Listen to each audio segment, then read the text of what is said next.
What the 2020 schedule is going to look like. We're hoping to see it officially soon, but there have been rumblings, unconfirmed reports, that the Nationals and Yankees will square off on opening day, one of a number of fascinating opening day matchups. And if that happens, we might be treated to something pretty special on July 23rd. Max Scherzer / Steven Strasburg taking on Garrett Cole. The question I have for you guys: would you advocate one over the other, Strasburg versus Scherzer on opening day?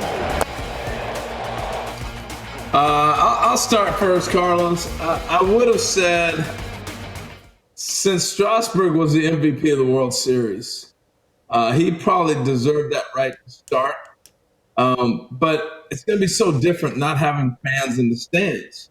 And you may need that energy of Max Scherzer stomping around the mound to get you going as a player, or even an opposing player, with nobody in the stands to get that adrenaline flowing.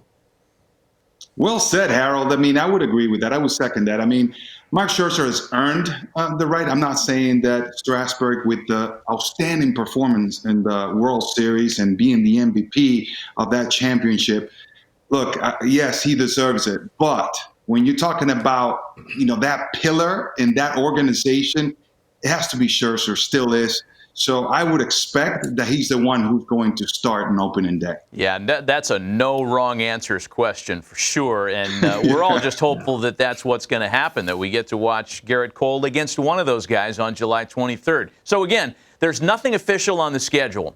But some of the things that we do know that we can guess on, based on the fact that teams are going to play within the division and then within their counterpart in the opposite league, so AL West, NL West, etc., we're going to get Astros-Dodgers, and we weren't going to have Astros-Dodgers this year had the schedule been unaffected by the COVID pandemic.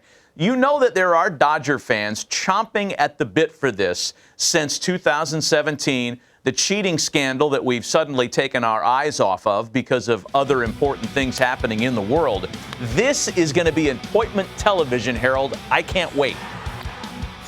Yeah, it is. But, Matt, I just have to go with this, because I wish it wasn't a COVID-19 game, because they can't throw at anybody. They can't hit you and charge the mound. You don't get the dust up, because if you do, then you're COVID gone. I mean, that's just kind of what we're playing right now. Yeah, and now with no fans, right? If before you thought, if you're a Dodger fan, you're like, okay, we don't feel like justice was served. Well, we're going to make sure of that, and we're going to let them know when they come. They can't do that. They don't even have a chance of doing that. And yes, there's going to be a little bit of a rivalry there between players. But like you said, Harold, I think it's going to be business as usual between the lines, just going at each other, but the right way, playing baseball. You can't even bang on the garbage can as a fan. They ain't gonna hear it. That would have been kind of interesting to see. You have to go there. Signs it would have had to face all those things.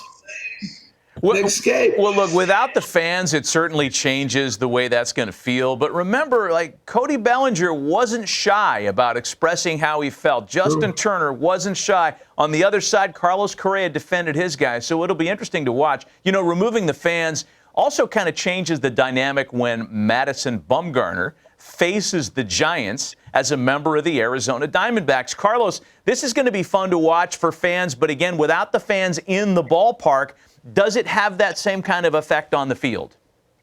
Especially a guy like Bumgarner, who's so intense. It's not going to have the same effect on the field. I think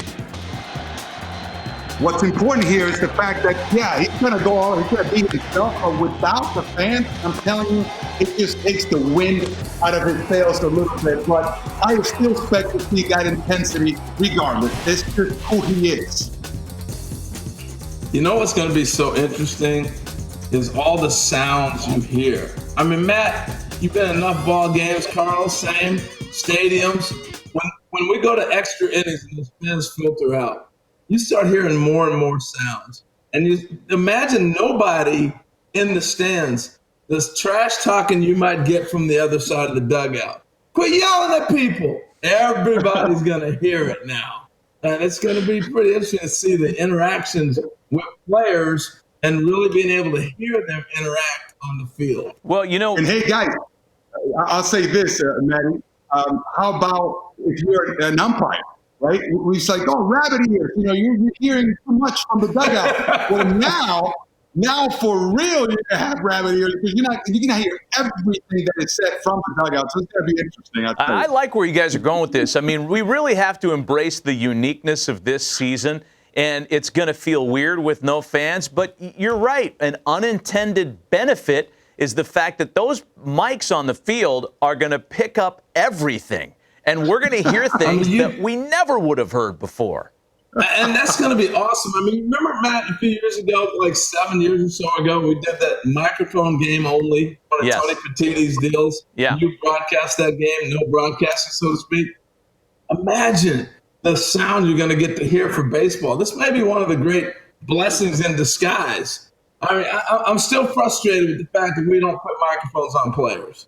If I can watch the Super Bowl and Tom Brady and Peyton Manning can be facing each other in the Super Bowl and we can hear all their cadence, but we can't put a microphone on a guy during batting practice? Come on, man, we step back. They need to be on somebody during the game, hearing the interactions, the conversations. I know this is for another day. I'm on my soapbox. That's okay. We need to hear the sound.